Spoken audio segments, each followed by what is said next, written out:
Sampaikan kepada publik ya, ini sesuai dengan arahan atau perintah dari Bapak Kapolri, ditindaklanjuti oleh Bapak Kapolda, bahwa kita tidak memberikan izin keramaian kepada siapapun, apapun bentuknya. Tadi kita sudah menggelar masing-masing Polres. Mereka sudah melaporkan bahwa tidak ada kegiatan yang seperti di diskotik atau perayaan-perayaan kembang api dan segala macam itu ditiadakan.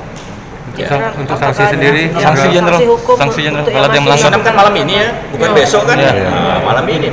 Majukan dulu menghimbau ya. Upaya-upaya preventif menghimbau itu dilakukan, dikedepankan. Selanjutnya ada tahap yang lebih soft, itu adalah operasi justisi. Operasi justisi sama Satpol PP kita senantiasa terus lakukan, menggandeng pihak TNI dan semuanya yang terkait dengan justisi. Ini kita ke depan. Kalau masih juga ada yang membandel, banyak sudah piranti hukumnya.